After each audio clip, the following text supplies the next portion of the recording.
You two have a good afternoon. We're trying. Bye. Dr. Barrows, report to ICU staff. Gail. Dr. Barrows. Oh, hi. Are we still on for lunch? Lunch? Lunch at the I forgot all about it.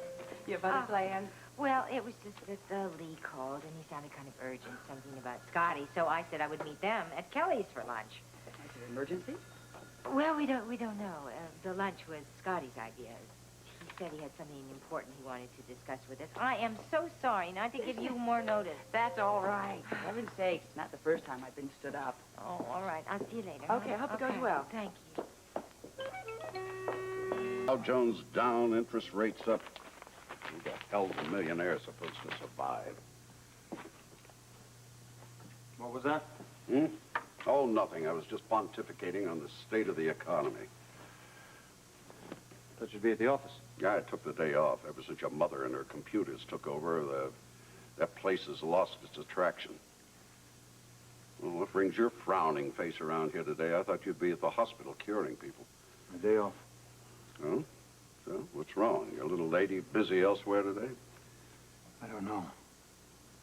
What's that supposed to mean? She threw me out. Oh? For the day? For good, she kicked me out.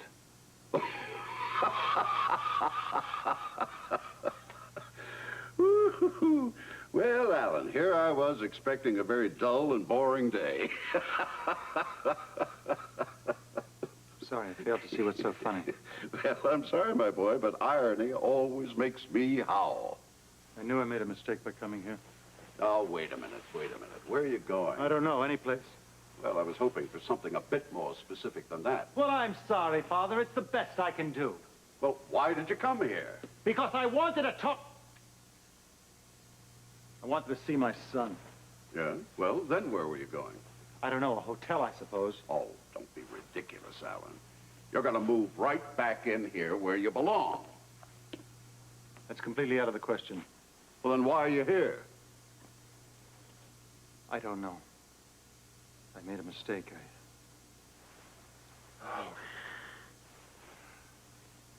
I still love Susan. I still want to live with her. Even though she threw you out? Come on, wake up, Alan. Wake up to what? She had every right to throw me out. I understand her anger. I've been telling her for months that I'm going to divorce her. I haven't done anything. As soon as she comes in, I'm going to explain it all to her. Explain what? The fact that you're scared to death of Monica and what she'll do to you in court? If that's what it takes, I'll do it, but I'm going to be honest with her. That's the last thing you want to be with her. Alan, when are you going to learn how to handle a woman? The secret is to promise her anything. Make her think you're doing what she wants, even if you aren't. What are you suggesting? I just keep lying to her? You want her back in your arms, don't you? Not at the expense of having to play this charade anymore. Alan, you have no choice. I do have a choice. I can do what she wants. Get a divorce, risk losing your son, the only legitimate heir to the Quartermain name. Alan, don't be a fool.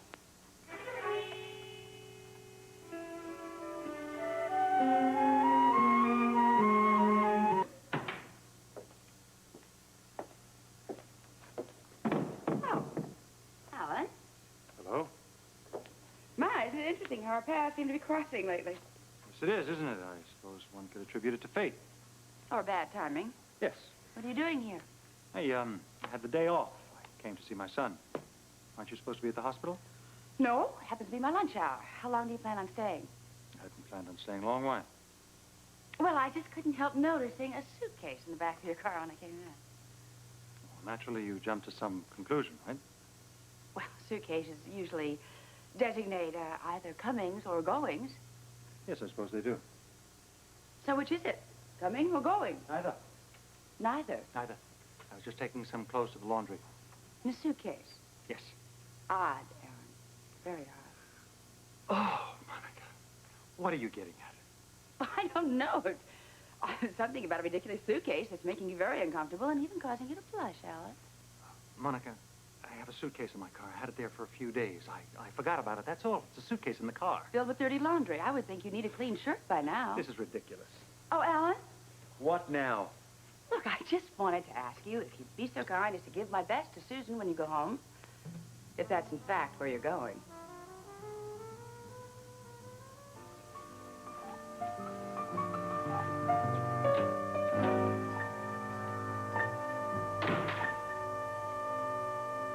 Dr. Oh, outside of the AMA call. No other messages. Oh, goody. Dr. Stein, Have you seen Gail? Right behind you. What? What's up, Doc? Well, I wanted to find out how your lunch went, but if that smile's any indication, I gather it went well. It went very well. Good. Scotty made a kind of wonderful final gesture towards Luke and Laura, and I found that very heartwarming. And I gather Lee was pleased? Yes, he was pleased. He was kind of hard on Scotty, but with very good intention. Oh, I'm sure Scotty understands. Yes, I'm sure he does. You know, in spite of everything that's happened, I really think it's brought us all kind of closer together. I can understand that. Adversity has been known to do that sometimes. Are you referring to you and Alan? Mm-hmm. Yeah. Well, I know that since he moved out of the house, we're certainly getting along a lot better. orderly with a Monica, does that mean No, it might just be no, just hold it, hold it. It does not mean at all, any way, shape, or form, reconciliation. I'm just saying something's going on between him and Susan, and I think it's going to prove very interesting. Well, I'm sorry you won't be at the AMA dinner tonight. Me too, but I'd already committed to the panel discussion on women in medicine. Oh, that's right. Well, you're going to be missed. Is it true what I've been hearing about some of the doctors decided to skip the dinner? Well, not by choice. It's just one of those nights. You know, I mean, even Steve can't be there because of the medical convention that he's still attending. I'm sure Arthur's going to understand. Well, of course, he'll understand. He's a doctor, isn't he? True. Anyway, I'm sure he Absolutely true. knows that we all wish him nothing but the best. Absolutely. Uh-oh. I think I'll go for this Okay. one. I'll see you later. One word. I'll see you. Alan, before you say one word, I want you to know that I am in a lousy mood and will not tolerate any further upset. What has Mother done this time? I don't want to talk about your mother. I want to talk about you. Oh. Now, Alan, tell me something wonderful. Something that'll really brighten my day. Tell me you have finally come to your senses and are going to move back into the house. I did the exact opposite. Alan, I can't take any more of this. Neither can I. That's why Monica was served with her divorce papers this morning. Excuse me. Well, I don't believe it. I just don't believe that you really want this divorce. And I can't believe you're finding this so hard to accept. For heaven's sakes, Gail, I've been talking about it for years. Well, talk and reality are two different animals. For heaven's sakes, Monica, lately I thought that you just had changed. Okay, I will admit one thing. I'm really surprised he went through with it. I really didn't think he had enough nerve. That's as far as I will go. Well, you think it over a little bit, and we'll talk about it later. Well, honestly, I don't want to talk about it anymore, though. Marriage is over, and that's that. I don't believe you, Monica. Believe Oh, me. good. No, I can't. Monica, is Alan still in the hospital? Well, Dr. Cass, haven't you heard? I'm Alan's soon-to-be ex-wife. Alan, tell me you didn't. You didn't file for a divorce. I did. Well, I'll tell you something. I think you're out of your mind. Why would you serve Monica with the divorce paper? I explained all that to you at Bradshaw's party. Oh, don't remind me of that ridiculous episode. Would you like me to explain it to you again? Oh, no, you don't have to. I remember it all too clearly. You said I could take the family name and shove it. You also said that your happiness comes first. Oh, you said a lot of things that night, young man, and I told you you would never go through with it. Well, which proved that you were wrong. Oh, and by the way, I didn't say shove it. I said stuff it. Well, bully for you. Is that all you have to say, sir? No, I have a lot more to say. For starters, I think that insipid mistress of yours has turned your brains into peanut butter. Don't start! Well, you think about it, Alan. I mean, at least Monica knew how to bring out the tiger in you. Well, a hell of a lot of good it did either one of us. Well, you can say what you want to about Monica, but she is the mother of your son, your legitimate son. Now, tell me, what have you decided to do about that grandson of mine? I intend to get partial custody of him.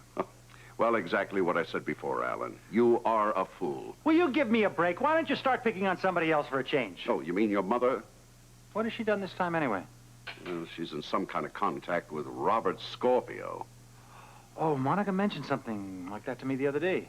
Did she tell you why? No, neither of us had the foggiest notion. Well, I've got to get to the bottom of this. Well, why don't you go to the source? I can't call Robert Scorpio and ask him. No, I'm not talking about Scorpio. Why don't you go to Mother? Go home and ask her. Oh, just like that, huh?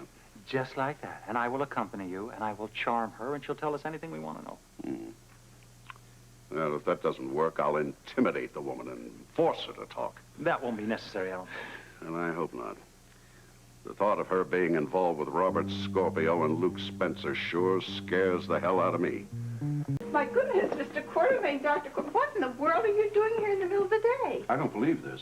As if dealing with Lila and Monica weren't enough. Now I have to answer to you, too, huh? Oh, I'm terribly sorry. Never mind, Stella. Ah, there you are, Lila. Oh, Edward. Oh, and Ellen, too. How lovely. What are you doing? Oh, just going through my address book, dear. Trying to contact Scorpio again? Dad, will you let me handle this, please? Handle it. What's all this about? Dad would like to know what is going on between you and Robert Scorpio. Oh, at my age, dear. Oh, unfortunately, nothing. I didn't mean it that way, Mother. Well, you flattered me, darling. Mother, I'm perfectly serious. We really would like to know what kind of business you have going on between you and Mr. Scorpio. Darling, it's just a personal matter, that's all. I mean, nothing important, I assure you. Well, I really do believe it's time for my nap. Oh, no, you don't, Lila Quartermain. You're not getting out that easily. Oh, Edward, please don't shout like I will stop shouting when you tell me why you're chasing Robert Scorpio. Dad. Now, is this some kind of an industrial spy ring you're setting up, or is this some newfangled idea of yours that's going to prove to be my final ruination? Dad, will you please leave Mother alone? You leave me alone. Now get out of here, Alan. Get lost. All right, Lila, let's have it. If Robert Scorpio has something to do with the ELQ, I demand to know about it. Mr. Scorpio and I have private, personal business. And if that's not good enough for you, Edward, well, it's just too darn bad. What are you trying to tell me? I'm not trying at all, dear. I'm telling you to stop it. Lila, what has happened to you? You're certainly not the woman I married anymore. And it frightens me to think the kind of mother that you've turned out to be. I think I'm a very good mother. Well, I don't think that Monica would share that opinion with you this morning.